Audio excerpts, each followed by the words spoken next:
Oui, quelle semaine. Il se passe quelque chose tous les jours.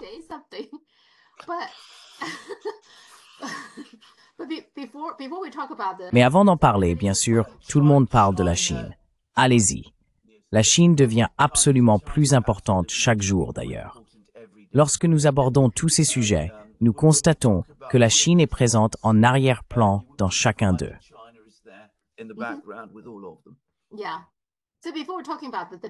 Oui.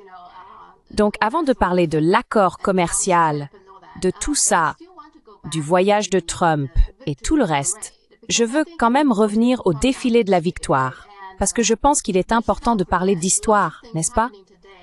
Et il ne faut pas oublier que beaucoup de choses qui se passent aujourd'hui sont une conséquence directe de la Seconde Guerre mondiale. Donc, une chose, Xi Jinping, avant d'aller en Russie, a en fait rédigé une lettre, enfin un article, en chinois et en anglais. Et je pense qu'il est important d'en parler un peu. Donc, cet article a bien sûr été largement publié. Je suppose qu'ils l'ont aussi publié en Russie.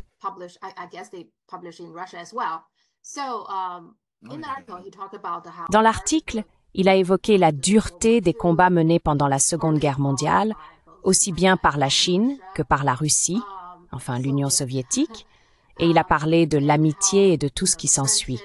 Mais il a aussi beaucoup insisté sur l'ordre établi après la Seconde Guerre mondiale. Il semble maintenant que la Chine et la Russie soient les garantes de cet ordre, sous-entendant en quelque sorte que l'Occident ne l'est plus. Et puis bien sûr, pour les Chinois, un paragraphe est extrêmement important. Il a parlé de Taïwan, ce que beaucoup de gens ignorent sans doute, à savoir que c'est une conséquence directe de la Seconde Guerre mondiale. Voici ce qu'il dit. Il a déclaré que la rétrocession de Taïwan à la Chine est un résultat victorieux de la Seconde Guerre mondiale et fait partie intégrante de l'ordre international d'après-guerre.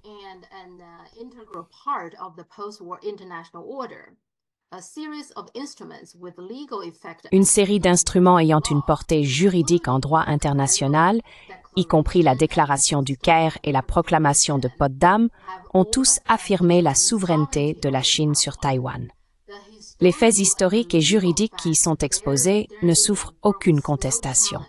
Et l'autorité de la résolution 2758 de l'Assemblée générale des Nations unies ne souffre aucune contestation. Peu importe l'évolution de la situation sur l'île de Taïwan ou les troubles que pourraient provoquer des forces extérieures, la tendance historique vers la réunification ultime et inévitable de la Chine est irrésistible. Il rappelle donc aux gens le fondement juridique de la revendication de la Chine sur Taïwan. Ce n'est pas seulement la manière dont la Chine le revendique, il existe des fondements juridiques. Quel est votre avis à ce sujet?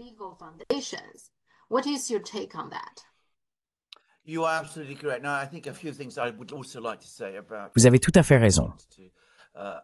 Maintenant, je pense qu'il y a quelques points que j'aimerais également aborder concernant la visite de Xi Jinping à Moscou, car les médias russes continuent d'en parler, plus précisément de la visite de Xi Jinping à Moscou et de sa présence là-bas.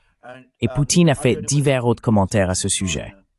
Je ne sais pas si cela a été relayé en Chine, mais les Russes, Poutine lui-même, a déclaré que Xi Jinping était l'invité principal de cet événement, qu'il avait en fait été reconnu par les Russes comme le premier parmi les égaux de tous les autres dirigeants présents, qu'il était l'invité le plus important et principal.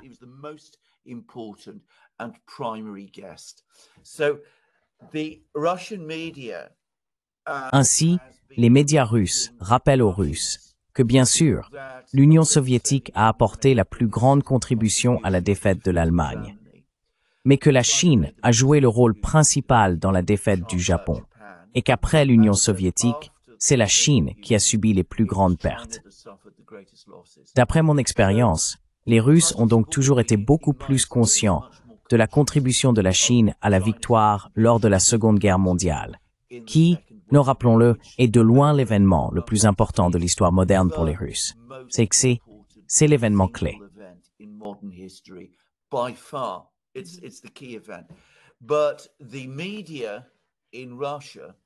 Mais les médias en Russie, et il ne s'agit pas seulement des médias contrôlés par l'État, même s'il y en a, ont mené un effort soutenu pour rappeler à tous en Russie que l'allié le plus important de la Russie, de loin, pendant la Seconde Guerre mondiale, en termes de lutte commune contre le fascisme, des pertes subies et de la durée des combats, était la Chine, pas la Grande-Bretagne, pas les États-Unis. Or, il s'agit d'un changement important, car surtout à l'époque soviétique, du moins durant la période soviétique tardive, c'était toujours l'alliance avec les États-Unis et la Grande-Bretagne qui était mise en avant. Vous savez, on montrait les photos de Yalta et de Potsdam avec Staline, Roosevelt et Churchill. Tout cela.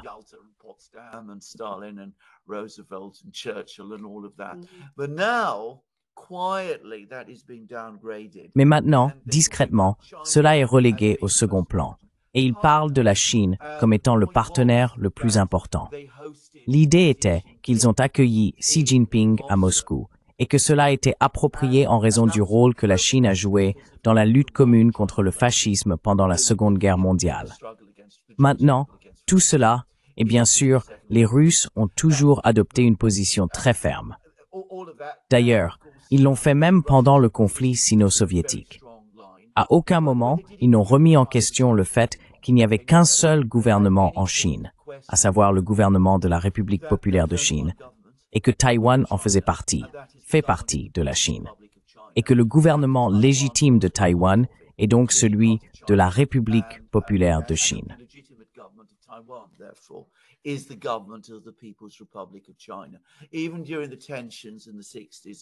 Même pendant les tensions des années 60 et 70, les Russes, à leur crédit, n'ont jamais perdu cela de vue et ont toujours eu au moins ce minimum de bon sens, ne revenant jamais sur aucun de ces principes.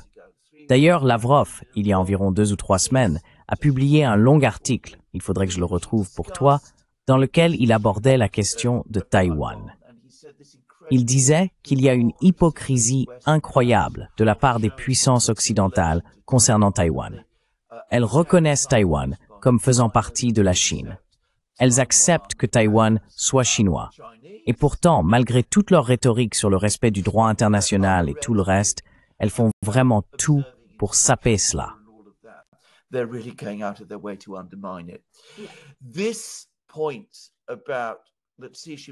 Ce point que Xi Jinping a soulevé a été complètement ignoré en Occident, d'ailleurs.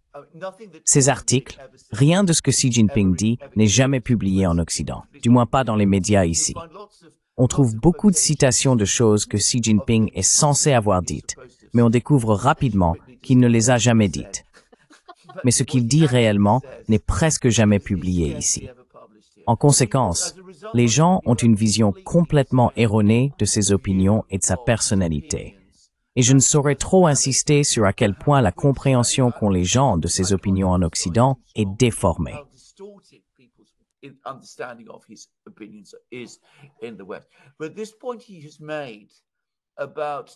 Mais ce point qu'il a soulevé au sujet de Taïwan, le fait que le statut de Taïwan ait été réglé au cours des accords conclus à la fin de la Seconde Guerre mondiale, qui constitue la période fondatrice du droit international, et que la Chine et la Russie soient les défenseurs conjoints de ce règlement de paix, eh bien c'est en réalité assez nouveau.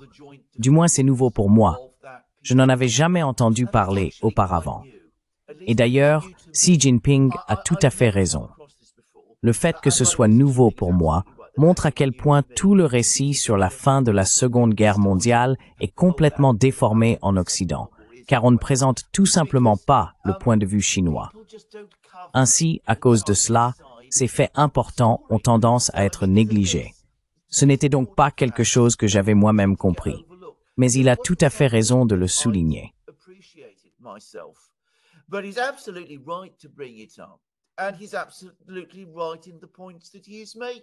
Et il a tout à fait raison dans les arguments qu'il avance. Et c'est une bonne chose qu'il le rappelle à tout le monde, car cela remonte effectivement à cette époque. Et bien sûr, toutes les décisions prises à l'époque de la Seconde Guerre mondiale ont eu plusieurs conséquences.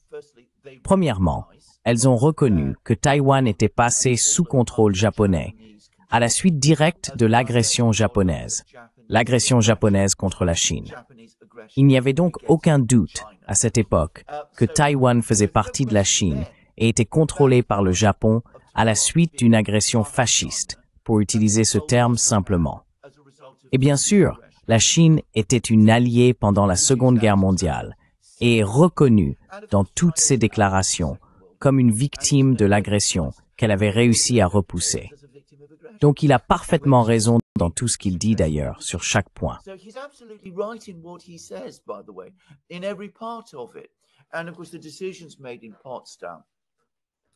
Et bien sûr, les décisions prises à ce moment-là sont absolument essentielles pour établir l'ordre d'après-guerre.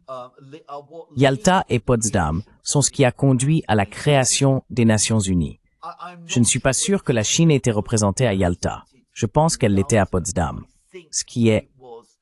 Mais ce qu'il faut comprendre à propos de Yalta et Potsdam, c'est qu'à Yalta, ils ont eu cette réunion puis elle a été reportée et ensuite ajournée. Ensuite, la réunion a été reprise à Potsdam parce qu'à Yalta, ils ne pouvaient pas mener à bien toutes les parties de la réunion car il fallait d'abord vaincre l'Allemagne. Il y a donc eu la réunion de Potsdam qui était un suivi direct de celle de Yalta. Rien de ce que vous lisez à propos de ces deux réunions en Occident n'est vrai d'ailleurs.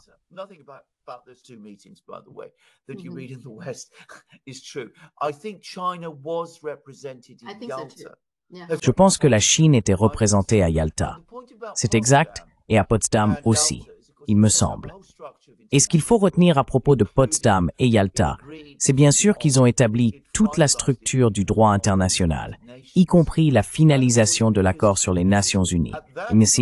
Et bien sûr, parce que la Chine était à l'époque reconnue comme un allié clé, elle a été désignée comme l'un des 5 membres permanents du Conseil de sécurité. Elle a donc été un participant central à la victoire. J'ajouterai rapidement, comme détail historique, que le dirigeant soviétique de l'époque, Joseph Staline, s'intéressait de très près aux affaires chinoises. Les autres dirigeants soviétiques qui lui ont succédé, Khrouchtchev, Brejnev et tous les autres, n'ont rien fait dans la même mesure. Mais Staline était vraiment très intéressé par la Chine. Il a été fortement impliqué dans le soutien à la Chine dans les années 1920 et 1930.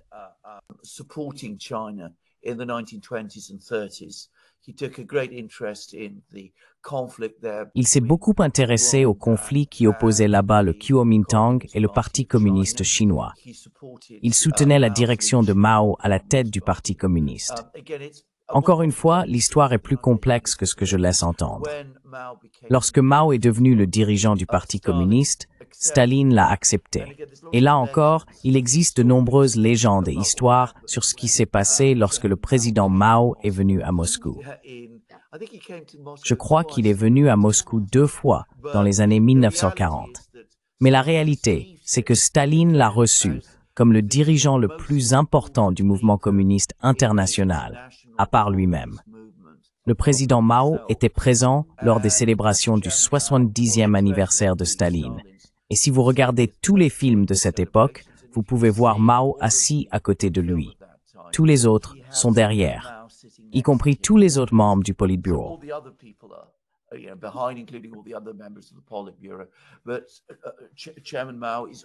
Mais le président Mao est toujours là, assis aux côtés de Staline tout au long de ces événements. Staline s'est donc assurément beaucoup intéressé aux affaires chinoises, et il était parfaitement au courant de tout ce qui concernait Taïwan. Il avait ses propres opinions sur le Kuomintang et sur Chiang Kai-shek en particulier. Il comprenait parfaitement l'importance des contributions de la Chine. Je suis certain qu'il faisait partie de ceux qui auraient plaidé avec force au sujet de Taïwan. Et d'ailleurs, même si je connais moins bien ce point, je soupçonne qu'il en allait de même pour le président Roosevelt, qui avait lui aussi une certaine compréhension et une certaine sympathie pour la Chine. L'intérêt pour la Chine s'est estompé en Occident et même en Union soviétique par la suite. Mais il était vraiment au premier plan des préoccupations lors des discussions qui ont eu lieu dans les années 1940.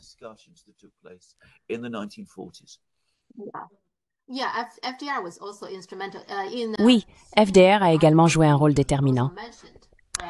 Dans l'article de Xi Jinping, il mentionne aussi la création des Nations Unies et la raison pour laquelle la Chine est devenue l'un des 5 membres permanents de l'ONU. Oui, les Soviétiques ont soutenu cela et FDR a été déterminant. Je veux dire, FDR a une histoire très intéressante avec la Chine. Il n'est jamais allé en Chine, mais il avait d'une certaine manière un sentiment très profond pour ce pays parce que son grand-père maternel y faisait beaucoup d'affaires. Donc je suppose que lorsque il grandissait, il entendait beaucoup de belles histoires sur la Chine et la maison de son grand-père était remplie de magnifiques porcelaines et d'objets venant de Chine. Donc je pense qu'il a tout simplement grandi avec cela.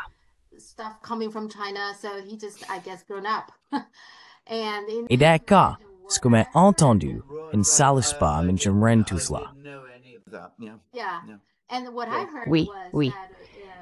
Et ce que j'ai entendu, c'est que plusieurs sources ont dit que lorsqu'il a évoqué les 5 membres permanents de l'ONU, il a mentionné la Chine avant de mentionner le Royaume-Uni. Et Churchill a été choqué par cela. Mais c'est ce que j'ai entendu. Eh bien, cela ne me surprend pas. D'ailleurs, l'histoire selon laquelle il y aurait eu une grande amitié entre Churchill et Roosevelt est un mythe que les Britanniques ont construit. Ce n'est tout simplement pas vrai. Roosevelt n'aimait pas particulièrement Churchill, et c'est vrai, mais cela ne me surprend absolument pas. Oui, mais je pense qu'il...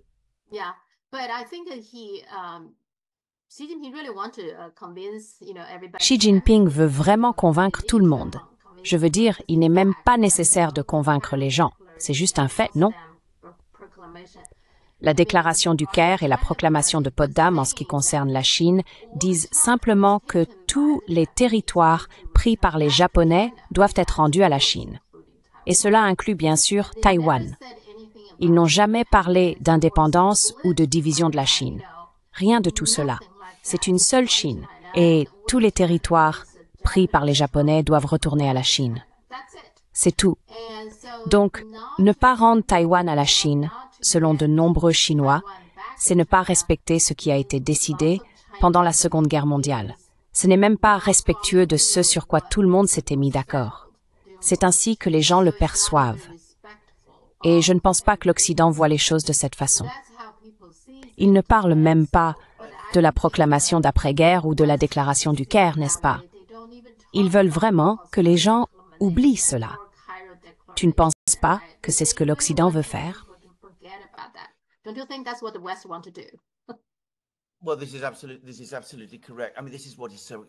Eh bien, c'est absolument correct. Je veux dire, c'est ce qui est tellement frustrant, parce que c'est toujours comme ça avec l'Occident. L'approche occidentale de l'histoire consiste à sélectionner ce qui arrange. On choisit ce qu'on considère important et on oublie tout le reste. Et ce dont on veut se souvenir, on le modifie et on le déforme à son avantage.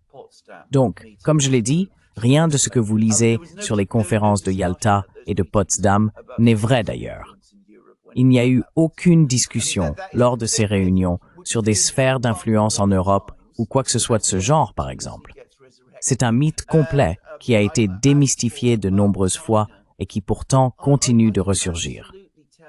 Et en ce qui concerne la Chine, je peux vous dire absolument, sans aucun doute, que si vous sortez dans les rues en Grande-Bretagne et que vous demandez aux Britanniques quel rôle la Chine a joué pendant la Seconde Guerre mondiale, la plupart d'entre eux supposeraient qu'elle n'a joué aucun rôle.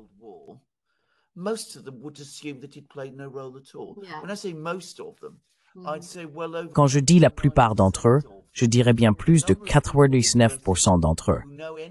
Le nombre de personnes en Grande-Bretagne qui savent quoi que ce soit sur la Chine et sur ce qui s'est passé en Chine est minuscule.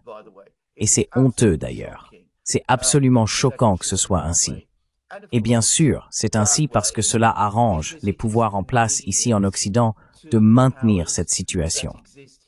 Comme je l'ai dit, le peuple chinois, comme je l'ai répété à de nombreuses reprises, possède la meilleure mémoire historique. Et c'est une tradition qui remonte à toute leur histoire. Les Russes ont une mémoire historique. En Occident, comme je l'ai dit, c'est l'approche orwellienne. Vous savez, nous choisissons la partie de notre histoire qui nous arrange et nous l'arrangeons aussi un peu pour qu'elle nous convienne.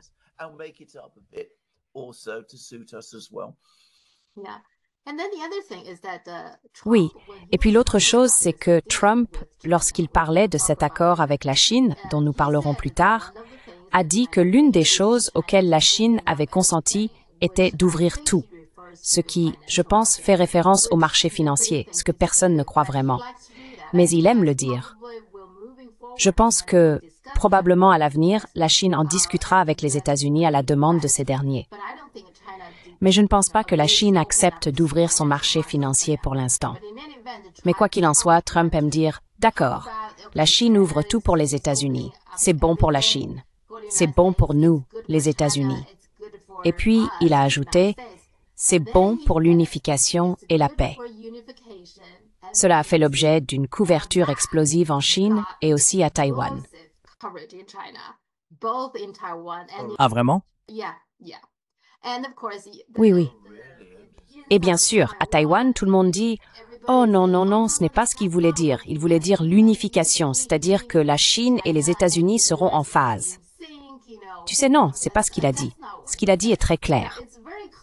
Mais juste pour que tu saches, il se passe beaucoup de choses intéressantes avec Trump en ce moment. Oui.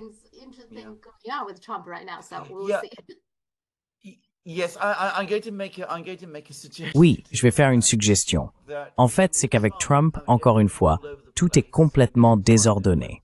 On ne sait jamais vraiment ce qu'il veut dire ou non.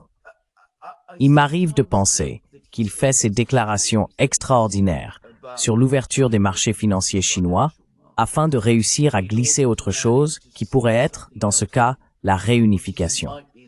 En réalité, il n'avait absolument pas besoin de mentionner la réunification si l'on prend un peu de recul et qu'on y réfléchit.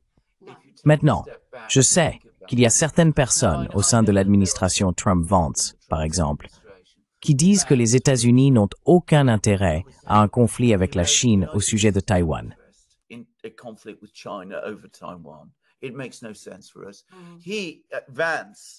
Cela n'a aucun sens pour nous.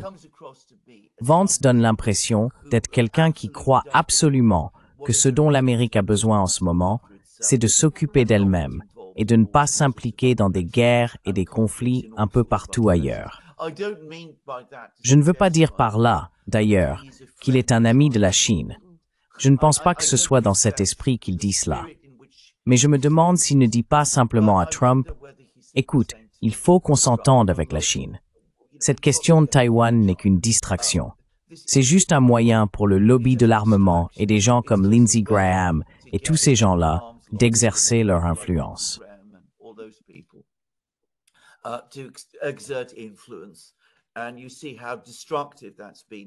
Et vous voyez à quel point cela a été destructeur dans l'ensemble. Donc, réfléchissons vraiment à la manière de mettre fin à cette situation en acceptant l'unification. Après tout, il s'agit d'une partie de la Chine qui se réunit avec une autre partie de la Chine. Et Trump arrive et dit cette chose extraordinaire sur l'ouverture des marchés financiers chinois afin d'introduire cette idée de réunification. Ce qui, s'il l'avait formulé autrement, aurait pu être controversé. C'est le genre de choses que Trump semble parfois faire, à mon avis. Quoi qu'il en soit, je ne savais pas que cela avait suscité autant d'intérêt en Chine. Eh bien, avançons. Voyons si cela se concrétise, car avec Trump, on ne sait jamais. Oui, oui, exactement. Je veux dire, le département d'État a aussi essayé de revenir en arrière, de nuancer, etc. Mais Trump lui-même n'est jamais revenu pour dire « ce n'est pas ce que je voulais dire ». Il ne l'a jamais dit, donc on s'en tient à ce qu'il a dit, non? Donc oui. Donc, l'accord entre les États-Unis et la Chine n'est pas vraiment un accord. C'est une pause. Non? En gros, cela revient à dire que nous revenons au 2 avril, ce que la Chine voulait. La Chine a toujours dit que si l'on voulait parler de commerce, on pouvait discuter de certaines choses, pas de problème. Mais il fallait pas commencer par imposer tous ces tarifs ridicules et s'en servir comme monnaie d'échange. Nous ne jouons pas à ce jeu-là. Donc, nous sommes en fait revenus à la case départ. Et ce n'est qu'une pause.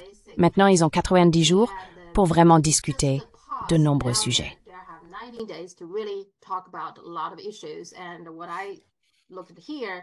Ce que je constate ici, c'est que les terres rares restent encore fortement contrôlées par le gouvernement chinois, c'est certain. Les États-Unis souhaitent davantage d'exportations, d'obligations du Trésor. Il y a toujours un débat à ce sujet. Et du côté chinois, bien sûr, il existe encore des droits de douane sur certains produits chinois.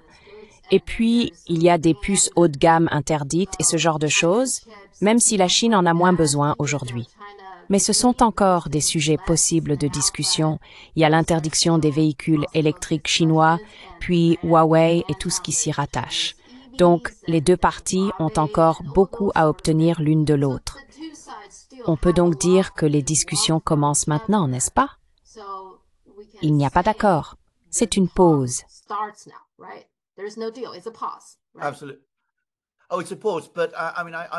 Absolument. Oh, c'est une pause. Mais je veux dire, je devrais dire quelque chose. Je veux dire, c'est une pause qui va se prolonger indéfiniment. Je ne peux imaginer aucune réalité dans laquelle Donald Trump réimpose les tarifs qu'il vient tout juste, vous savez, d'annuler. Il crée une crise à l'intérieur des États-Unis. Et il faut lui reconnaître cela, en fait. C'est très étrange et vraiment très bizarre. Mais il les a mis à des niveaux ridicules.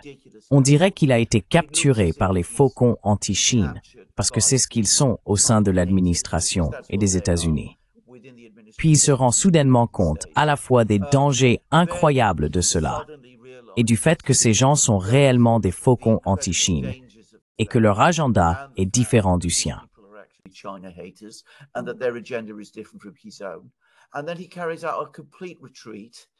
Et puis il effectue un retrait complet et il réussit.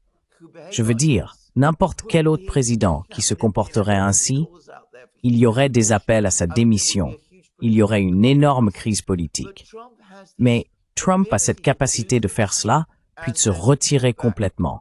Et d'une certaine manière, cela ne semble pas avoir d'importance politiquement aux États-Unis comme on pourrait s'y attendre. Donc, quoi qu'il en soit, il faut lui reconnaître cela, mais il n'y a absolument aucune chance qu'il réimpose les tarifs. C'est une pause de 90 jours. Il est inconcevable que toutes ces questions complexes soient réglées en 90 jours.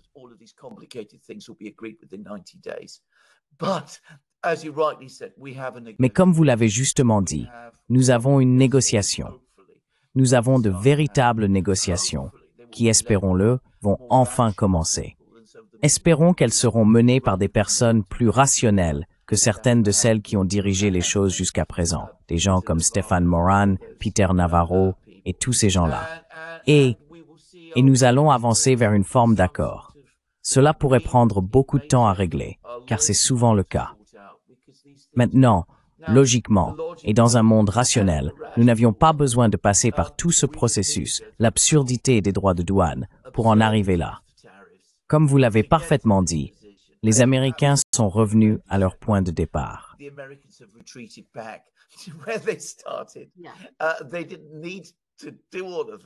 Ils n'avaient pas besoin de faire tout cela. Ils auraient pu commencer dès le jour de l'investiture de Trump. Il aurait pu lancer toute cette négociation. La Chine y aurait été tout à fait ouverte. Mais Dieu sait, c'est l'Amérique. Nous n'avons pas affaire à des gens entièrement rationnels. Peut-être avons-nous dû passer par tout cela pour faire comprendre aux Américains que, contrairement à ce qu'ils croient, ils n'ont pas toutes les cartes en main. Ils ne peuvent pas dicter leurs lois à la Chine. Et à cet égard, le fait d'être passé par cette folie nous donne plus d'espoir d'obtenir un meilleur résultat que ce que nous aurions pu avoir autrement.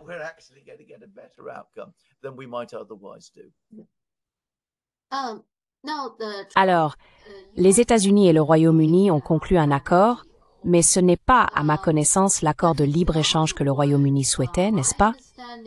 Quel est donc votre avis là-dessus? Quel est cet accord entre les États-Unis et le Royaume-Uni?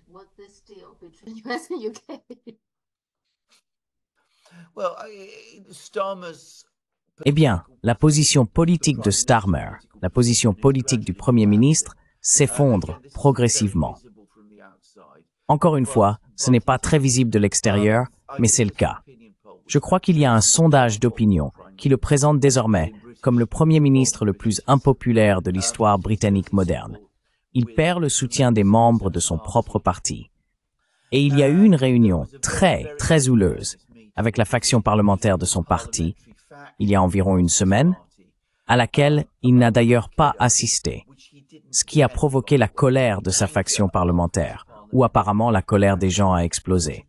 Et il disait, que fait-il? Où est-il la plupart du temps? Il parle surtout de l'Ukraine. Il ne semble pas s'intéresser aux problèmes de la Grande-Bretagne et tout cela.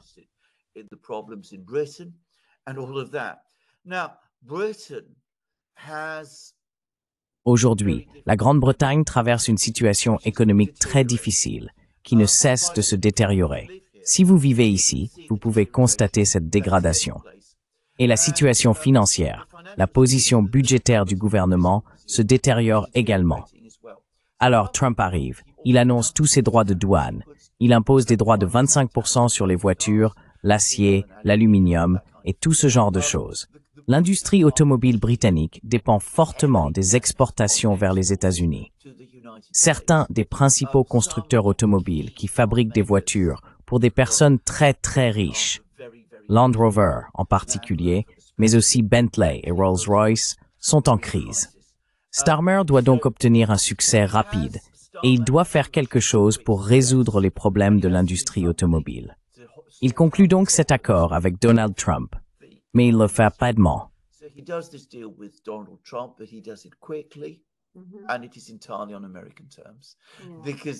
Et c'est entièrement aux conditions américaines, car les Américains maintiennent leurs droits de douane de 10%. Ils ont réduit certains de leurs droits de douane sur les voitures. Land Rover survivra probablement. Nous devons acheter du bœuf américain, ce que beaucoup de gens en Grande-Bretagne ne veulent pas faire, pour toutes sortes de raisons que je ne vais pas détailler à vos téléspectateurs. Mais au final, c'est un accord qui profite davantage aux Américains qu'à nous. Et comme vous l'avez tout à fait justement dit, ce n'est pas un accord de libre-échange, puisque les droits de douane américains restent en place.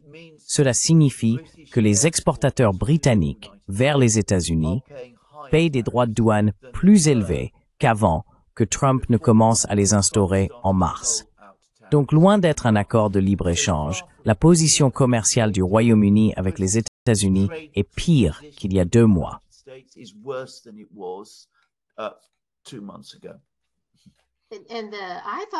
Et je pensais qu'il allait certainement parler des films, non? Que Trump avait imposé des droits de douane sur les films. Mais il n'a pas été question des films. Les films, comme nous l'avons dit, sont très importants pour l'économie britannique, n'est-ce pas? Et donc, il n'y a rien à ce sujet, d'accord? Donc, il y a toujours des droits de douane sur les films. Oui, absolument. Oui, en attendant, d'accord. Donc, le Brésil, Lula, est en visite à Pékin. Et je pense qu'il y aura d'autres pays d'Amérique du Sud, je pense au Pérou et au Chili probablement. Leurs dirigeants vont venir à Pékin. Ils profitent donc clairement de cette opportunité puisque la Chine a cessé d'acheter des produits agricoles américains. Ils se tournent donc vers l'Amérique du Sud et ces pays ont ce dont la Chine a besoin, comme le soja et d'autres produits de ce genre. Donc parfois dans cette situation, je ne suis même pas sûre qu'entre les États-Unis et la Chine, ce genre de choses puisse revenir en arrière, car la Chine a déjà signé des accords avec différents pays, comme le bœuf d'Argentine, le soja du Brésil, ce genre de choses. Et cela continue. Ils continuent de signer de nouveaux accords. Je ne suis pas sûre qu'on puisse facilement revenir en arrière, du moins pour certains aspects. Donc le mal est fait. Une partie du mal est faite.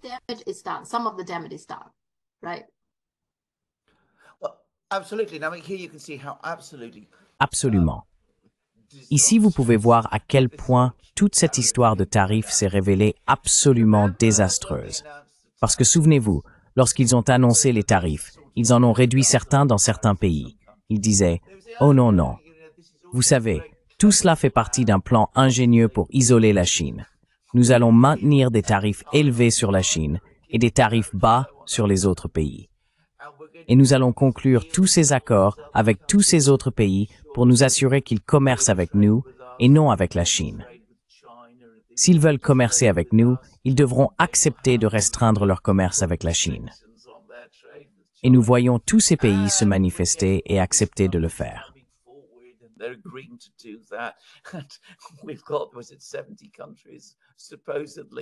Nous avons combien déjà? 70 pays, soi-disant, qui vont conclure ce genre d'accord.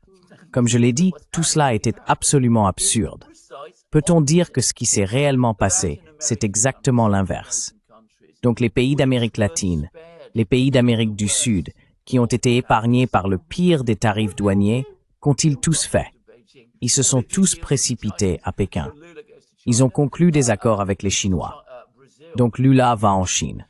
Bien sûr, le Brésil, qui, il y a 15 ans, semblait être une économie émergente, mais qui a ensuite rencontré toutes sortes de problèmes, dépend aujourd'hui énormément des investissements chinois.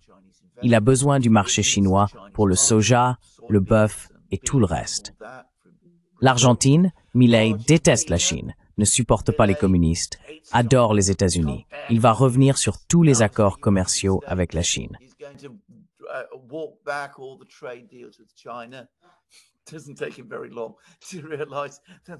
Il ne lui faut pas longtemps pour se rendre compte que cette position est elle aussi intenable.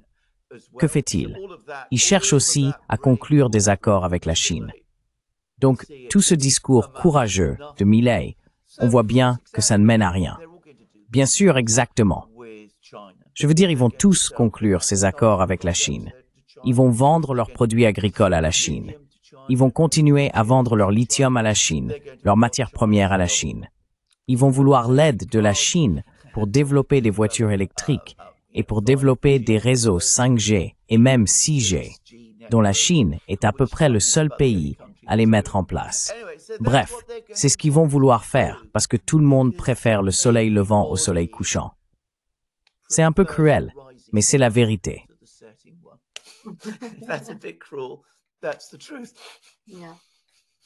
Oui. D'ailleurs, à propos du conflit entre le Pakistan et l'Inde, la dernière fois nous en avons un peu parlé, à ce moment-là ce n'était pas clair.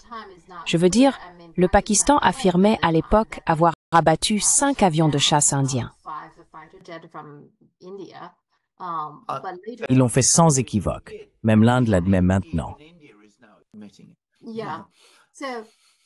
Oui. Ce qui est intéressant là-dedans, c'est que même si la Chine n'était pas impliquée dans le conflit, ses armes l'étaient, clairement. Le J-10, tout le monde le sait maintenant, est celui qu'a utilisé le Pakistan. Or, il s'avère que le J-10 n'est même pas le meilleur avion de chasse de la Chine.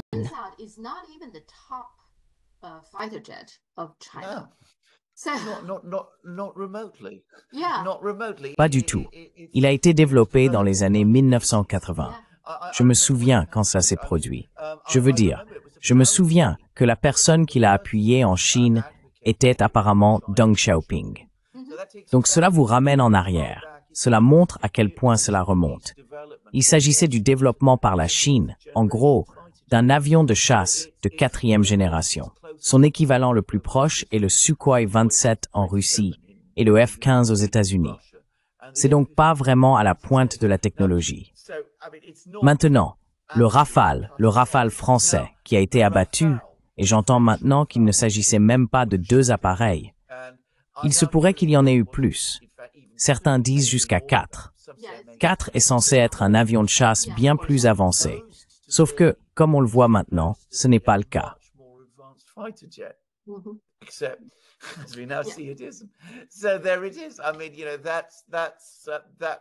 Voilà, c'est dit.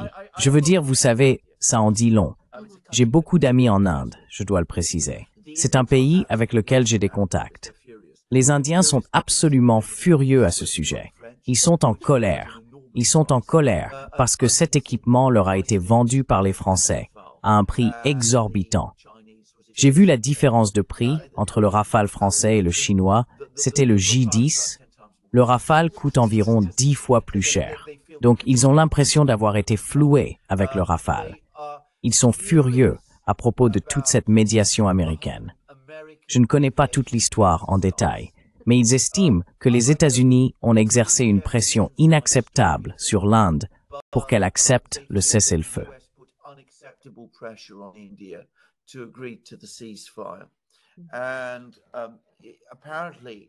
Et apparemment, vous savez, l'opinion publique indienne est furieuse à ce sujet. Et Modi lui-même a dû sortir et réagir à tout cela. Donc l'Inde se sent vraiment, vraiment mal à propos de tout cet incident. Et si le plan initial derrière tout cela était de créer des divisions au sein des BRICS, c'est l'inverse qui s'est produit. Cela a créé une fracture. Cela a provoqué de la colère en Inde envers les États-Unis. Même une publication comme The Economist le reconnaît. Et si vous regardez les médias indiens, ce que je ne vous conseille pas d'ailleurs, c'est presque impossible à comprendre. Mais moi je le fais, parce que j'ai des amis là-bas. Les médias indiens, les gens là-bas, sont furieux. Et ils reflètent tout cela aussi.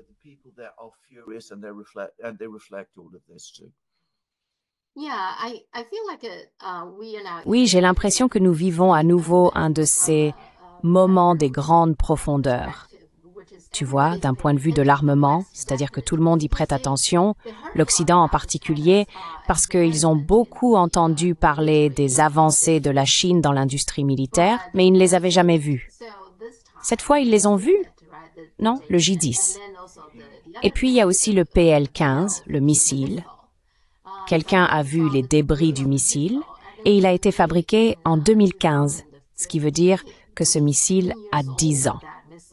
Donc, en d'autres termes, le Pakistan n'utilise pas l'arme la plus avancée de la Chine, mais elle a très bien fonctionné et pour une fraction, comme tu l'as dit, pour une fraction du coût. Donc, nous sommes à nouveau dans un moment des grandes profondeurs, mais celui-ci est encore plus, je dirais, menaçant pour l'Occident parce qu'il s'agit du militaire, tu vois. C'est pas de l'IA, c'est du militaire. Et c'est là-dessus qu'ils portent beaucoup d'attention.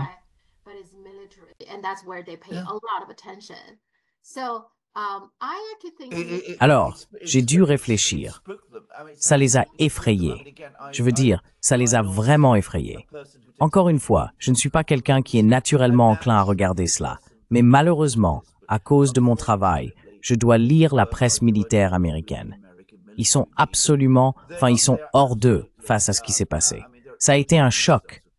Je veux dire, ils étaient déjà contrariés pendant le conflit en Ukraine, parce qu'il s'est avéré que les Russes disposent de missiles à bien plus longue portée que les États-Unis, et qu'ils abattaient avec succès des avions de chasse occidentaux ou fournis par l'Occident à des distances bien supérieures à ce que les Américains pouvaient faire. Mais ce sont les Russes. Je veux dire, ils sont comme nous, en réalité.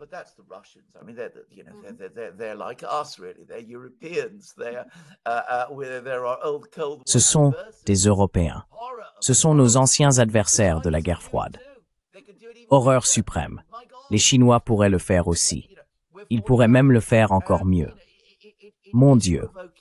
Vous savez, nous sommes en train de prendre du retard. Et vous savez, ça provoque une sorte de crise. D'ailleurs, si vous regardez les images de Modi après coup, c'est très intéressant, car lorsqu'il va féliciter l'armée indienne pour ses performances, il n'est pas montré avec des avions de chasse ou des appareils. Il va se faire photographier à côté d'un missile de défense aérienne, fourni par les Russes, en l'occurrence. On peut donc voir la dynamique à l'œuvre ici. Donc c'est un choc. C'est aussi un choc en Grande-Bretagne, d'ailleurs.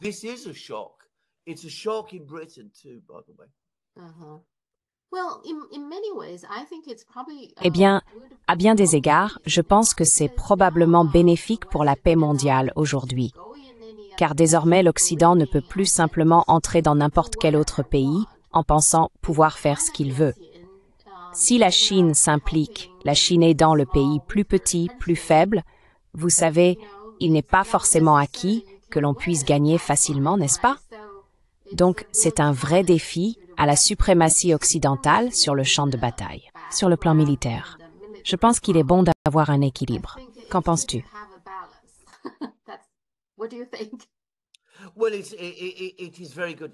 Eh bien, il est très bon d'avoir un équilibre. Mais cela montre que si je puis dire, l'ombre de la Chine s'allonge. Et cela a un impact majeur sur l'ensemble des relations internationales. Les Américains sont très incertains quant à la manière de réagir à cela. Nous avons donc assisté à un revirement majeur concernant les droits de douane, ce qui a été un choc. Je veux dire, ce n'était pas attendu. Il y a maintenant à nouveau des problèmes sur les marchés obligataires. on parle d'une instabilité des marchés du trésor. Et comme vous l'avez justement dit, on espère que les Chinois viendront à la rescousse. L'Amérique doit, eh bien, nous en avons parlé dans des émissions précédentes, refinancer 7 ou 9 000 milliards de dollars de dettes cette année. Donc tout cela est en train de se produire.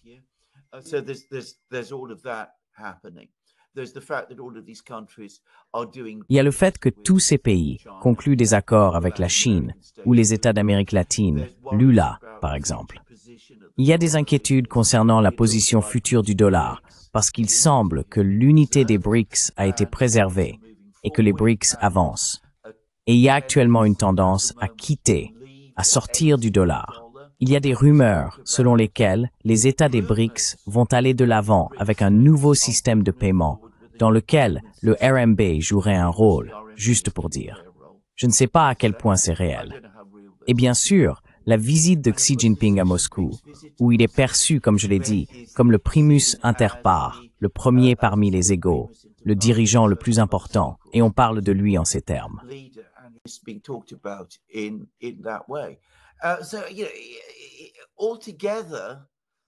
Donc, vous savez, dans l'ensemble, il y a ce sentiment que la Chine progresse, tandis que l'Occident peine à trouver des réponses. Et le fait que la technologie militaire chinoise se soit révélée extrêmement efficace a été un choc. Comme vous l'avez justement dit, cela fait suite à DeepSeek, cela fait suite à la révélation que les Chinois sont d'une manière ou d'une autre capables de fabriquer ces puces avancées et qu'ils ne sont pas freinés à ce niveau-là. Cela intervient alors que de plus en plus d'articles à travers l'Occident affirment que la Chine est en réalité en avance sur les États-Unis dans le domaine de l'IA. Nous sommes donc à un moment très très fragile en Occident, plus que ce que les gens en Chine réalisent, peut-être.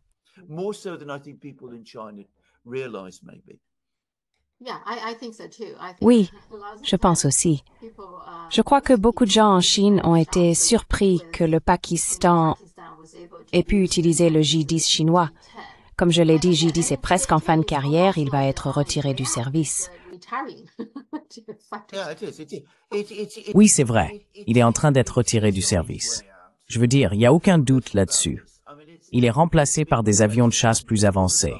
C'est la génération précédente de chasseurs chinois, développés, comme je l'ai dit, dans les années 1980. Oui.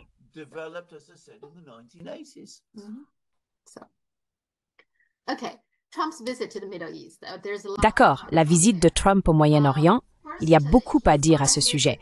D'abord, il a signé cet accord avec les Saoudiens, 600 milliards. Peu importe le montant exact. Il a signé plusieurs accords énormes, de plusieurs milliards de dollars. Mais si on regarde de plus près l'accord saoudien de 600 milliards, le New York Times l'a fait. Et je crois qu'Axios aussi, ils ont vraiment examiné point par point. Ce qu'ils ont fait, c'est qu'ils ont additionné les montants. Ça arrive à environ 288 milliards. Donc, leur question, c'est, d'accord, vous avez signé un accord de 600 milliards. Comment se fait-il que quand on additionne, on n'arrive qu'à 280, disons 300 milliards, donc la moitié de ce montant? Qu'est-il arrivé aux 300 milliards restants? La spéculation, c'est que ce sont peut-être des bons du Trésor. Donc voilà. Et puis, en général, ce genre d'accord-cadre n'a pas de date limite. Il n'est pas précisé, par exemple, qu'il faut faire ceci ou cela dans un certain nombre d'années. C'est un cadre d'investissement très large, très général. Donc, c'est probablement pas aussi important que ça en a l'air. Qu'en penses-tu?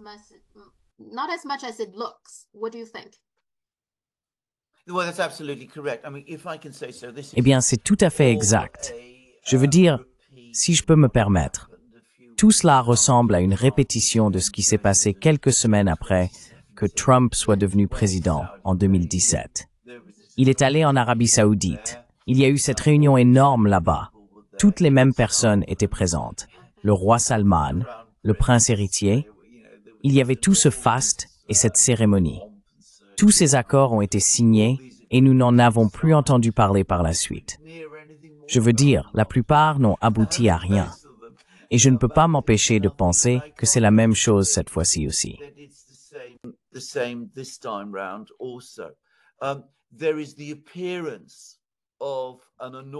Il y a l'apparence d'un nombre énorme d'accords conclus, des centaines de milliards de dollars qui circulent. Mais je doute qu'il y ait vraiment beaucoup de substance derrière tout cela. Et je vais ajouter autre chose. Il y a eu ici en Grande-Bretagne des études très intéressantes sur la réalité financière en Arabie Saoudite même. Oui, c'est toujours un pays riche, et oui, il dispose encore de réserves très importantes.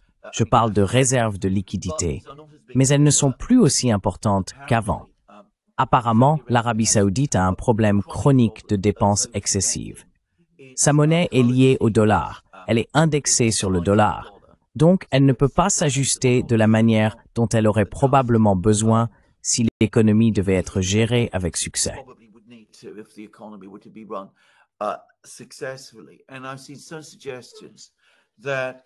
Et j'ai vu certaines suggestions selon lesquelles, en réalité, l'Arabie Saoudite enregistre un déficit budgétaire depuis environ 10 ans. Elle est donc en train d'épuiser ses fonds. Elle n'a donc pas autant à offrir que Trump l'imagine. Et cela pourrait être la véritable raison pour laquelle il y a eu ce grand changement dans la politique saoudienne au cours des 5 dernières années. Pourquoi ils ont mis fin à leur conflit avec l'Iran? Pourquoi ils ont essayé de se désengager des Houthis? Pourquoi ils tentent de faire des ouvertures vers la Chine et la Russie? Parce qu'ils comprennent que cette politique étrangère trop ambitieuse qu'ils menaient n'est plus fiscalement soutenable.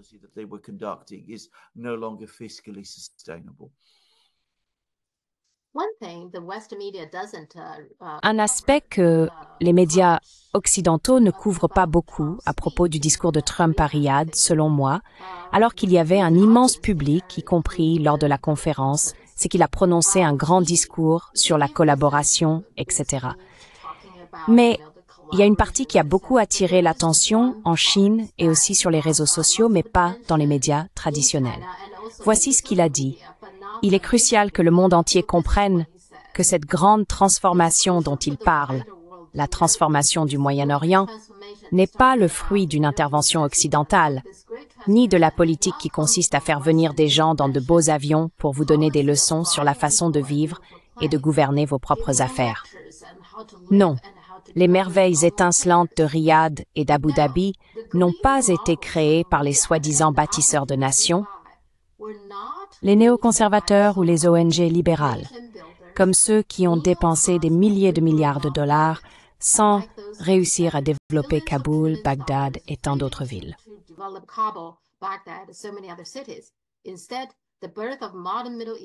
Au contraire, la naissance du Moyen-Orient moderne a été réalisée par les peuples de la région eux-mêmes. Les personnes qui sont ici, celles qui ont vécu ici toute leur vie, développant leur propre pays souverain, poursuivant leur propre vision unique et traçant leur propre destin à leur manière. Ce que vous avez accompli est vraiment incroyable. Au final, les soi-disant bâtisseurs de nations ont détruit bien plus de nations. Et les interventionnistes sont intervenus dans des sociétés complexes qu'ils ne comprenaient même pas eux-mêmes. Ils vous disaient comment faire, mais ils n'avaient aucune idée de la façon de le faire eux-mêmes. La paix, la prospérité et le progrès ne sont finalement pas venus d'un rejet radical de votre héritage, mais plutôt de l'adhésion à vos traditions nationales. Je trouve cela remarquable.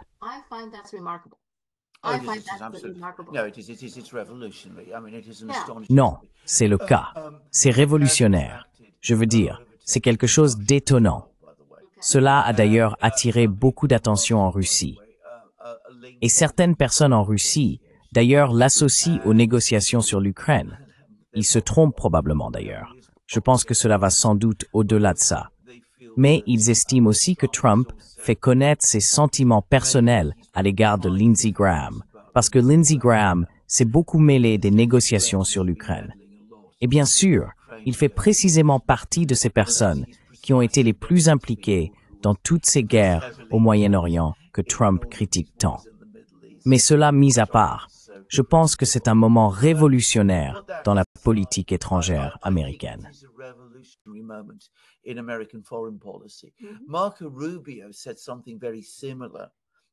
Marco Rubio a dit quelque chose de très similaire juste après être devenu secrétaire d'État.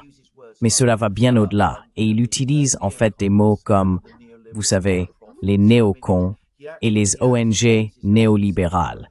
Je veux dire, il utilise vraiment ces mots précis. Maintenant, s'il peut s'appuyer sur tout cela, s'il peut vraiment consolider cette position, alors je pense qu'il y a de l'espoir pour Trump et les États-Unis après tout. C'est tout ce que je peux dire. Parce que tout ce qu'il a dit là est absolument juste.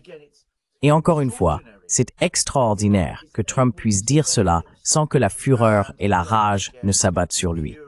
Cela montre la position extraordinaire qu'il a réussi à se tailler aux États-Unis.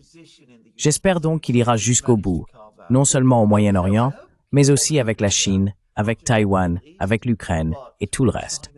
Et bien sûr, le fait qu'il parle maintenant d'unification entre la Chine et Taïwan est bien entendu totalement cohérent avec ce qu'il vient de dire.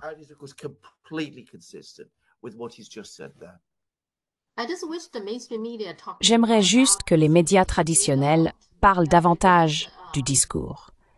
Ils ne le font pas, vous savez, ils n'en parlent pas, ils ne le répètent pas, ni ne le montrent en évidence sur leur chaîne. Ils semblent assez silencieux à ce sujet. Mais je suis content d'entendre ce qu'il vient de dire. Oui, absolument. Je veux dire, c'est exactement comme avec Xi Jinping. Il ne mentionne tout simplement rien de ce qu'il dit. Avec Trump, encore une fois, ils prennent ce qu'ils veulent de ses discours, le déforment, le manipulent et l'adaptent au récit qu'ils essayent de construire.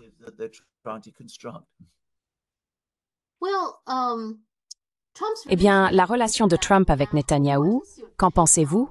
Ils ne se parlent même plus. Et Trump, bien sûr, a essentiellement fait ce qu'il estime être le mieux pour les États-Unis en ignorant Netanyahou. Il n'a même pas visité Israël cette fois-ci et a ignoré Netanyahou ainsi que son administration. Quel est votre avis là-dessus?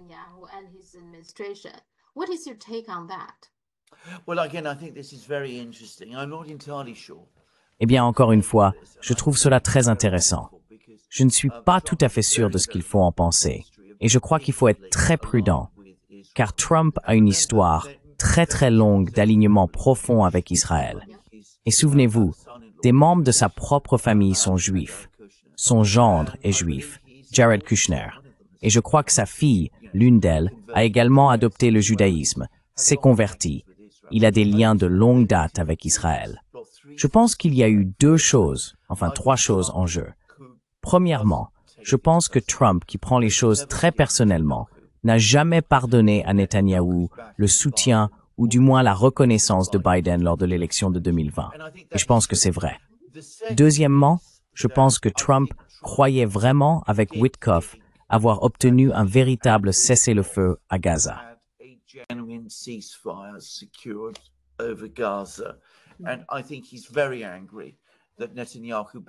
Et je pense qu'il est très en colère que Netanyahou soit essentiellement revenu sur tout cela.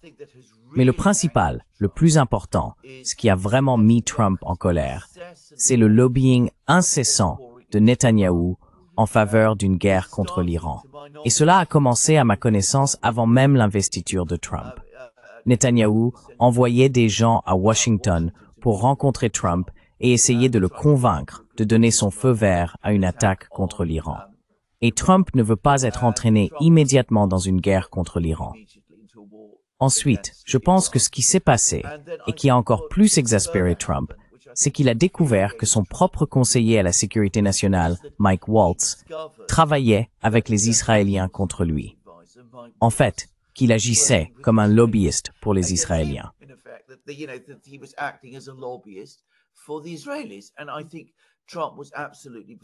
Et je pense que Trump était absolument hors de lui de colère à ce sujet, parce que selon lui, Mike Waltz est censé être son conseiller, travailler pour lui, pas pour Netanyahou.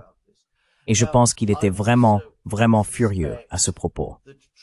Maintenant, je soupçonne aussi que Trump et certaines personnes de son entourage ont encore des soupçons sur ce que Mike Waltz faisait avec le Signalgate et sur le fait que toute cette histoire avec Goldberg était vraiment une simple erreur, comme on nous l'a dit, ou s'il n'y avait pas en réalité quelque chose de plus derrière tout ça.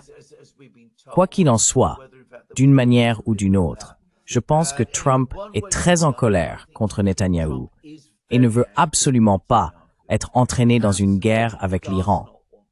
Et il est très agacé par le lobbying constant d'Israël pour essayer d'y parvenir.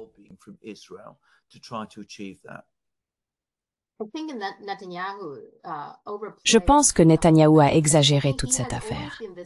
Je pense qu'il a toujours été très, je ne sais pas.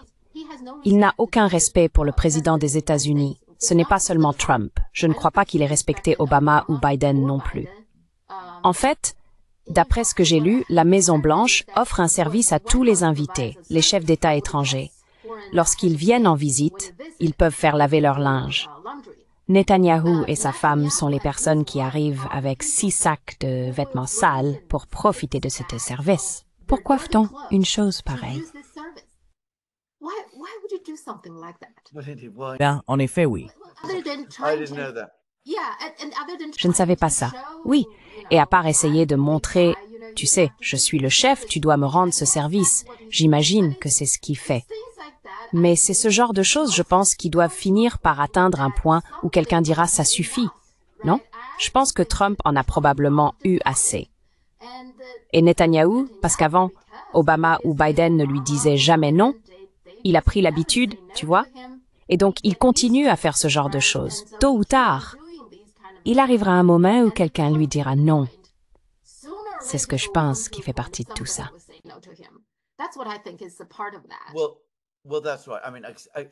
Eh bien, c'est vrai. Je veux dire, je suis d'accord. Netanyahou, d'abord, il est incroyablement manipulateur. Je veux dire, c'est l'un des dirigeants politiques les plus manipulateurs que j'ai vus. Et quand les gens finissent par voir clair dans son jeu, c'est une qualité très peu attirante. C'est la première chose à dire. Et je pense que Trump a finalement compris cela. Et comme tu l'as tout à fait justement dit, il est aussi arrogant. Donc, je pense que tous ces éléments se sont combinés. Et je pense que, eh bien, une chose que Trump possède, c'est un sens très très élevé de sa propre importance en tant que président des États-Unis. Mais je pense aussi, et tu sais, sans être généreux mais honnête, franc à propos de Trump, je pense qu'il est excessivement fier des États-Unis. Je pense que c'est en fait l'un de ses traits. Je trouve ça plutôt attachant, en fait, qu'il y ait tant de choses dans l'Amérique d'aujourd'hui dont on puisse être fier.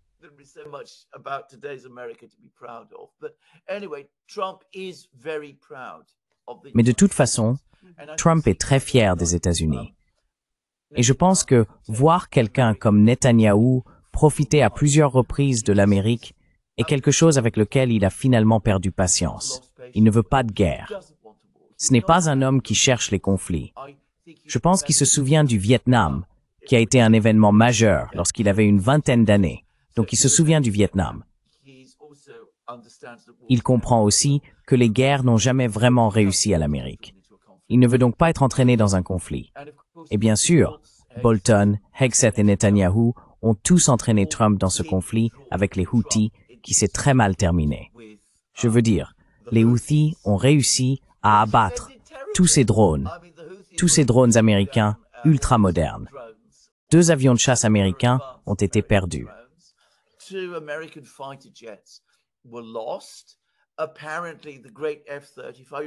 Apparemment, le fameux F-35, vous vous souvenez, nous parlions du JC-10, s'est révélé moins efficace que prévu, avec une technologie des années 1980 comparée au F-35 super moderne, ultra avancé et furtif. Il semblerait qu'ils aient failli être abattus par des missiles Houthi, ce genre de choses. Et bien sûr, des milliards de dollars ont été dépensés pour absolument aucun résultat. Et ces mêmes personnes qui ont convaincu Trump de lancer cette opération contre les Houthis, Netanyahou et les autres, viennent maintenant lui dire « Eh bien, il faut aussi attaquer l'Iran, ce sera une promenade de santé. » Et je pense que Trump commence à se rendre compte que ces gens ne savent tout simplement pas de quoi ils parlent et essayent de l'impliquer, lui et les États-Unis, dans toutes sortes d'affaires auxquelles ils ne croient tout simplement pas.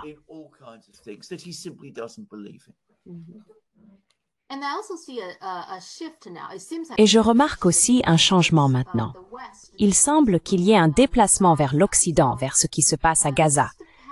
Rien que ces derniers jours, en particulier les médias britanniques. Le Financial Times a publié un éditorial intitulé « Le silence honteux de l'Occident sur Gaza », ce qui est nouveau pour moi qu'ils disent quelque chose comme ça. The Economist. La guerre à Gaza doit cesser. The Independent. Mettons fin au silence assourdissant sur Gaza. Il est temps de prendre la parole. The Guardian. L'avis du Guardian sur Israël et Gaza. Trump peut arrêter cette horreur. L'alternative est impensable. Donc tous ces articles parlent de génocide alors qu'ils n'utilisaient pas ce mot auparavant.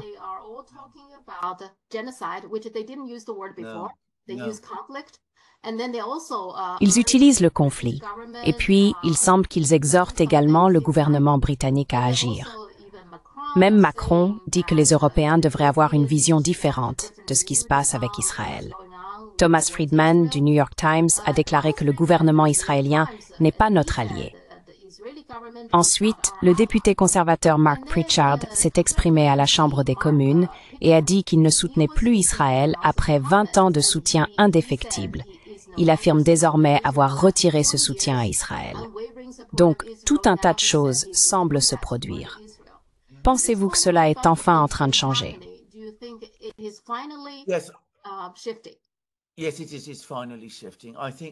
Oui, le changement est enfin en train de s'opérer. Je pense qu'il est difficile de savoir exactement ce qui a provoqué ce changement, mais il est bien là. Je veux dire, je regardais une émission à la télévision britannique, co-animée par Alastair Campbell, qui était l'ancien porte-parole de presse de Tony Blair, et qui est une personnalité très influente dans la vie britannique. Et il a toujours été un fervent soutien d'Israël. Il montrait des images de ce qui se passe à Gaza, et il disait c'est absolument inacceptable. Cela ne peut pas continuer. Il faut que ça s'arrête. Donc il est difficile de savoir quel a été exactement le point de bascule. Pourquoi nous l'avons atteint maintenant? Pourquoi il nous a fallu, plus d'1 an et demi pour en arriver là?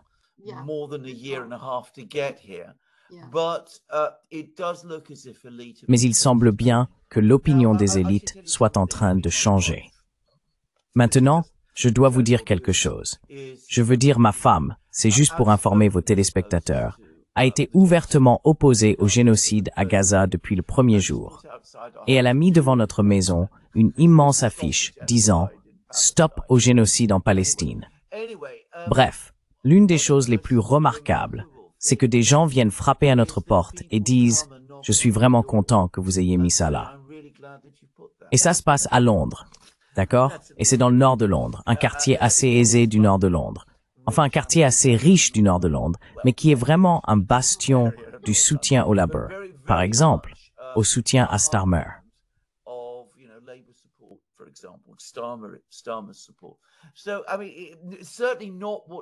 Donc, je veux dire, ce n'est certainement pas ce à quoi on aurait pu s'attendre.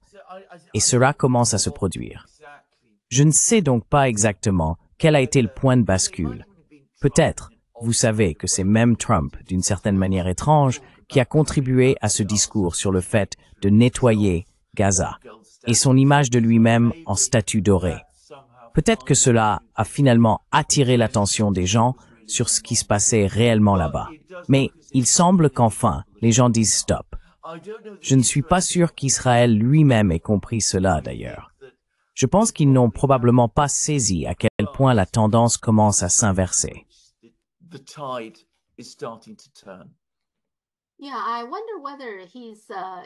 Oui, je me demande si sa relation froide avec Netanyahou n'y est pas pour quelque chose. Je pense que tous ces éditorialistes, les médias, ils doivent savoir ce qui se passe. Ce n'est pas qu'ils ne savent pas, mais ils ont été, je crois, soumis à beaucoup de pression, y compris de leur propre conscience, pour mentir tout ce temps, non, pour soutenir Israël. Donc, finalement, ils voient, OK, peut-être que les États-Unis changent de position, ils voient cette petite fissure.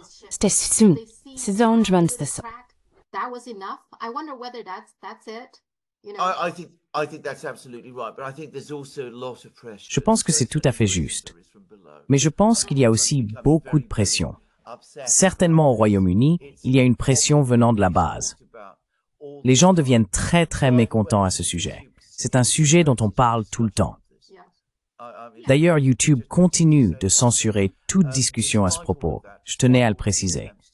Malgré tout cela, malgré toutes les tentatives pour étouffer ce débat, ce que l'on constate au Royaume-Uni et encore plus en Allemagne, l'opinion publique devient progressivement de plus en plus agitée.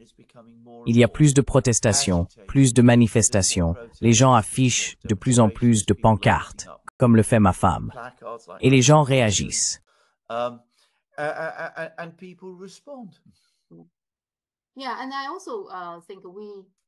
Oui, et je pense aussi que même si Trump et Netanyahou ne s'entendent pas, le gouvernement des États-Unis continue de soutenir Israël, il continue de soutenir Israël financièrement, de fournir des armes et tout ce genre de choses, donc ça n'a pas changé. Mais l'opinion publique, l'image, semble évoluer. Donc, on verra bien. Oui, d'accord. Zelensky accepte maintenant de rencontrer Poutine en Turquie. C'est pas anticonstitutionnel, ça? C'est ce que... Oui. C'est passé? Vous savez, j'ai fait émission après émission à ce sujet. Je veux dire, je dis souvent qu'en Chine, vous conservez la seule île de raison qui reste. Cette affaire avec l'Ukraine est tout simplement tellement étrange. Vraiment. Donc, pour essayer de décrire une situation compliquée de façon très simple, Zelensky s'est constamment opposé à des négociations directes avec les Russes. Il a fait passer une loi en Ukraine qui interdit les négociations directes avec les Russes. Trump veut mettre fin à cette guerre. Il en parle depuis qu'il est devenu président. Trump dit « instaurons un cessez-le-feu ». Les Russes, pour toutes sortes de raisons, ont clairement fait savoir qu'ils ne voulaient pas de cessez-le-feu parce qu'ils ont déjà vécu cela. Ils ont déjà fait des cessez-le-feu. Les Ukrainiens les ont rompus et en ont profité.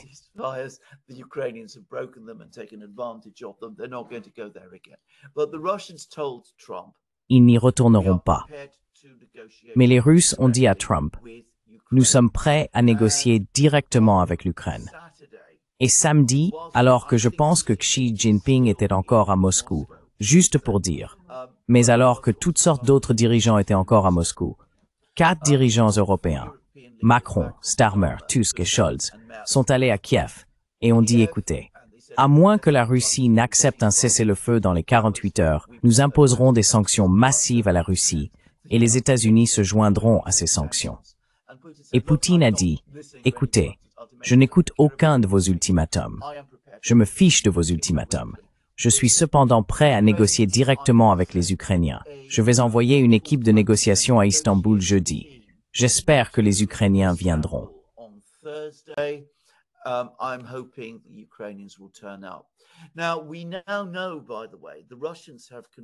Nous savons maintenant, les Russes l'ont confirmé. Je ne pense pas que cela ait été rapporté dans les médias occidentaux, mais les Russes ont confirmé. Et Robert Fico, le dirigeant slovaque, a déclaré que les Russes avaient informé toutes les délégations venues à Moscou que c'était ce qu'ils allaient faire avant que cet ultimatum ne soit posé. Ce n'était donc pas une proposition faite en réponse à cet ultimatum. En particulier, il semble qu'ils aient discuté très attentivement de cette idée avec Xi Jinping, et Xi Jinping voulait aussi que cela se produise. Les Chinois ont donc joué un certain rôle dans cette affaire. Nous ne savons pas exactement lequel. Quoi qu'il en soit, Poutine envoie une équipe de négociation à Istanbul. Et là, tout part en vrille, parce que Zelensky dit, vous savez, nous ne pouvons pas négocier.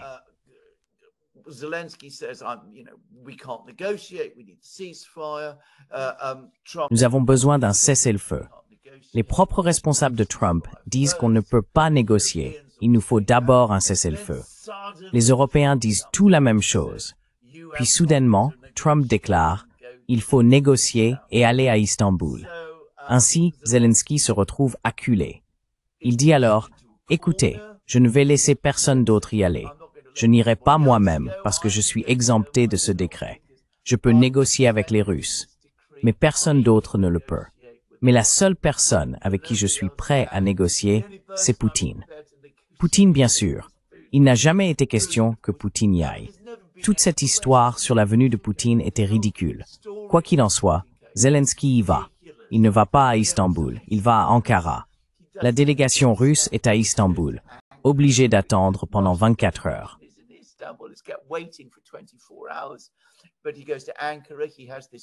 Mais il se rend à Ankara. Il a cette réunion de 3 heures avec Erdogan, qui coordonne évidemment avec Trump. Et Erdogan lui dit, tu dois absolument envoyer une équipe de négociation à Istanbul, parce que si tu ne le fais pas, Trump va être absolument furieux et tout va exploser. Finalement, Zelensky ignore son propre décret, oublie complètement que ce décret existe, ça n'a plus d'importance, et il envoie une équipe de négociation à Istanbul, qui a d'ailleurs rencontré les Russes aujourd'hui. La réunion n'a pas duré longtemps, seulement 2 heures, et les parties ne se sont mises d'accord sur rien. Mais c'était la première rencontre en tête-à-tête entre les Ukrainiens et les Russes depuis mars 2022. Ça a l'air tellement chaotique. Je veux dire, tout ça est vraiment chaotique. Eh bien, comme je l'ai dit, c'est complètement chaotique. Et c'est là que je pense que tout le monde en Occident est sérieusement en faute. Parce que ce qu'il devrait faire, c'est prendre Zelensky à part et lui dire « Vladimir, tu as eu ton moment de gloire, mais ça ne peut plus continuer comme ça. Tu dois calmer ta rhétorique. Tu dois accepter qu'il va y avoir des négociations. Nous ne pouvons plus continuer à te soutenir. Nous ne pouvons plus tolérer ce genre de comportement erratique et irresponsable. » Au lieu de cela, il l'encourage. Je veux dire, il continue à appeler Zelensky, vous savez, le Churchill, le héros, tout ça.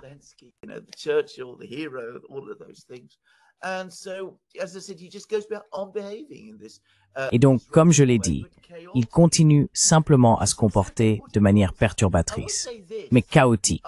C'est exactement ce que c'était. Je dirais ceci. Les Russes ont tout au long de cette dernière semaine fait preuve d'un sang-froid extraordinaire. Je veux dire, les choses que Zelensky a dites et que certains dirigeants européens ont dites, je veux dire, Scholz les a traités de barbares. Et vous savez, ils ont simplement continué calmement face à tout cela. C'est du professionnalisme poussé à son plus haut niveau, en toute honnêteté.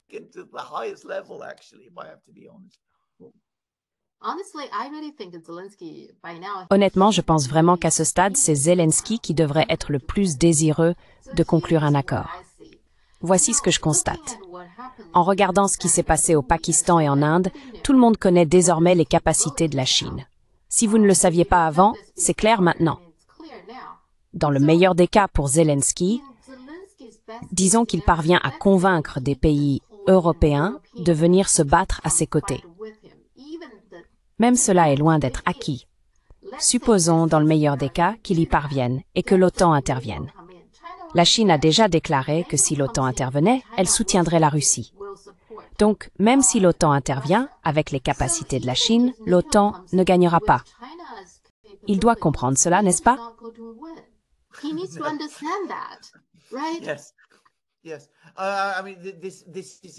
Oui, oui. Je veux dire, c'est exactement ce que vous voulez dire.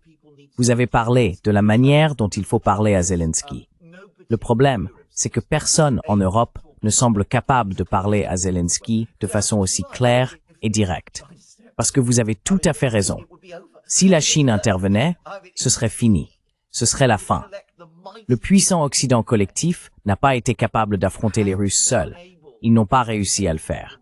Les Russes les ont surpassés en production d'obus, de chars, dans tout ce genre de choses. Et vous savez, la Russie, je crois qu'elle produit, 6 millions de tonnes d'acier par jour, ou quelque chose comme ça. La Chine en produit 100 millions de tonnes par jour, ou peu importe. Je ne suis pas sûr des chiffres, mais c'est ça, la différence.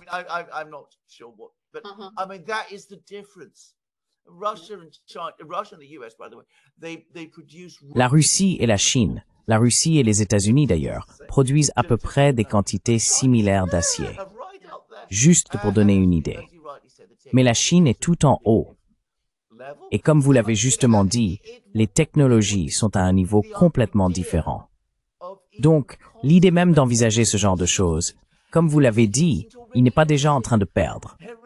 Chaque jour, je reçois des rapports sur l'avancée des Russes, vous savez, d'un endroit à l'autre, et ils sont censés avoir 2 armées de réserve.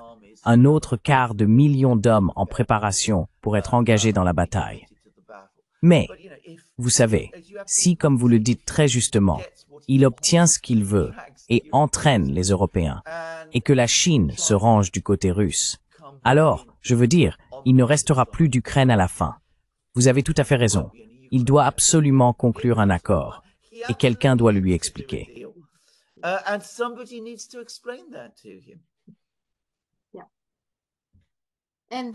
Oui, et le Parti démocrate est aussi en désarroi. Je ne sais pas si tu as entendu parler de ça. Ils ont organisé une élection interne. Ce gars, David Hogg, qui est un très jeune survivant d'une fusillade dans une école, il a 25 ans, un gars très articulé, a remporté la présidence de la région Ouest lors de cette élection. Mais il a dit quelque chose, il a dit que, selon lui, le Parti démocrate devrait, bien sûr, il veut beaucoup de réformes. Et il a dit, par exemple, qu'il devrait présenter des candidats contre les démocrates inefficaces dans les circonscriptions sûres, ce qui me semble très sensé. Mais certains ont dit que c'était trop.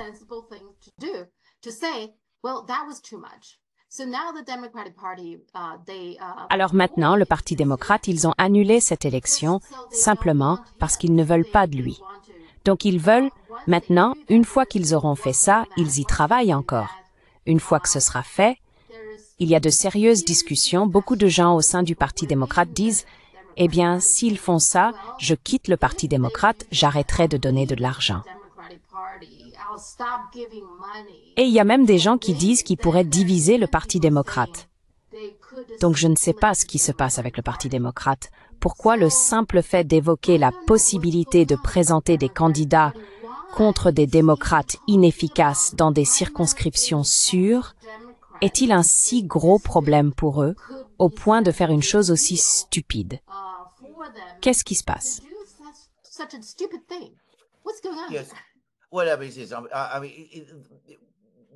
Quoi qu'il en soit, l'une des grandes forces de Trump en ce moment, c'est qu'il représente toujours une force politique puissante aux États-Unis. On pourrait penser, pour revenir à ce que nous disions, qu'avec tous ces problèmes et erreurs qu'il a commis, il y aurait des conséquences politiques pour lui. En réalité, l'un de ses avantages, c'est que l'opposition, c'est-à-dire le Parti démocrate, continue de sombrer. C'est stupéfiant. Ils ne parviennent même pas à tirer parti des bévues et erreurs de Trump. Et la raison, c'est que le Parti démocrate a été tellement impliqué dans la politique de machine pendant si longtemps, tellement centré sur sa base de donateurs et ce genre de choses, qu'il a perdu son tranchant en tant que véritable force politique. Il ne représente plus rien.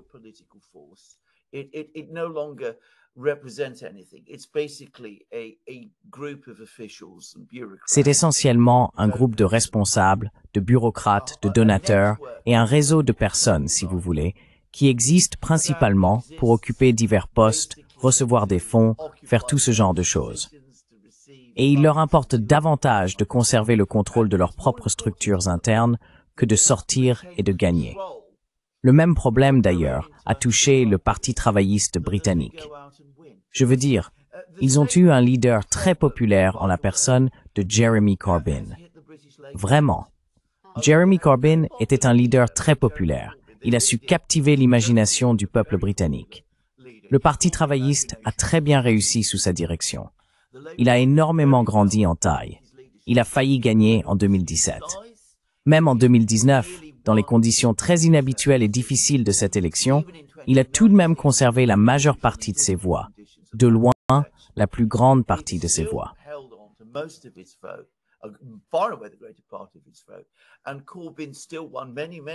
Et pourtant, Corbyn a obtenu bien plus de voix que son prédécesseur, Ed Miliband, ou que son successeur, Keir Starmer. Alors, que fait le Parti travailliste? Il mène une vaste campagne pour évincer Jeremy Corbyn, parce que Corbyn est en quelque sorte perçu comme un outsider. Il ne fait pas partie du cercle restreint. Les donateurs ne l'aiment pas, et ce genre de choses. Le résultat, c'est que nous avons maintenant un Premier ministre qui est, comme je l'ai dit, le plus impopulaire depuis le début des relevés. J'ai bien peur que cela en dise long sur la décadence de ces institutions autrefois puissantes. Je veux dire, le Parti démocrate d'aujourd'hui n'a plus rien à voir avec celui de l'époque de Franklin Roosevelt ou de John Kennedy. Non, non.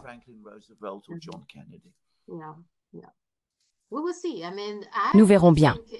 Je veux dire, en fait, je pense que si le Parti démocrate est sérieusement affaibli, vous savez, s'il y a vraiment une scission et qu'un grand nombre de personnes partent, cela pourrait être une bonne chose pour le Parti démocrate. Oh, absolument.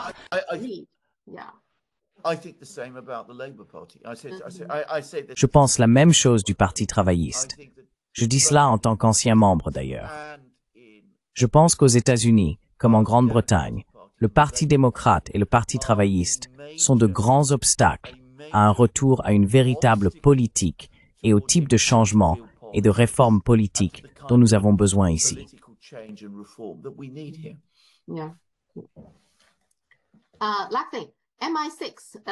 Dernière chose, le MI6, il cherche un nouveau directeur, n'est-ce pas? Et cela a attiré beaucoup d'attention en Chine, de façon inhabituelle. Ce n'est pas parce qu'il y a 3 favoris et qu'elles sont toutes des femmes, ce n'est pas ce qui intéresse les Chinois. La véritable favorite, c'est Barbara Woodward, n'est-ce pas? Elle est la représentante du Royaume-Uni à l'ONU, mais elle a aussi été ambassadrice en Chine à un moment donné. Ce que je trouve intéressant, c'est que certains Britanniques sont sceptiques à son égard simplement parce qu'ils pensent qu'elle est trop proche de la Chine. Mais en Chine, beaucoup d'internautes disaient « Ah, elle a en fait été enseignante à un moment donné, travaillant dans des écoles chinoises. » Et certains disaient « Ah, elle était peut-être déjà une espionne à l'époque, vous savez, en tant qu'enseignante. Qu'en penses-tu? »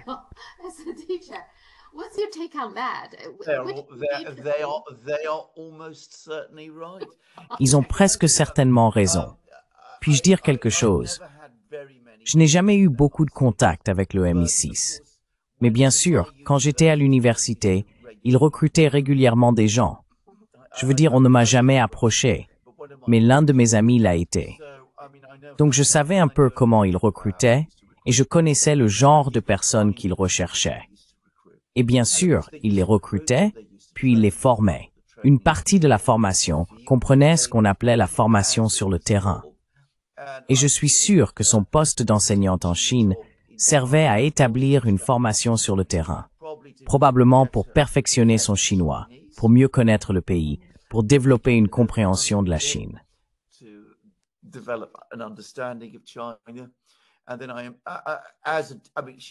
Et puis, je veux dire, il est évident qu'elle n'a pas seulement été diplomate, car bien sûr, en Grande-Bretagne, comme dans de nombreux pays, il n'y a pas vraiment de frontière claire entre diplomate et espion.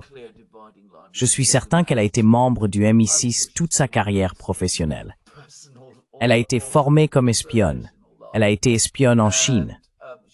Elle y a accompli toutes sortes de missions. Et maintenant, bien sûr, elle va être nommée à la tête du MI6.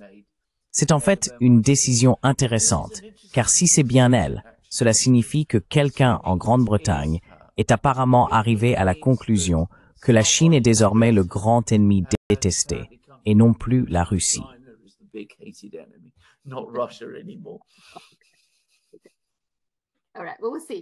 D'accord, on verra.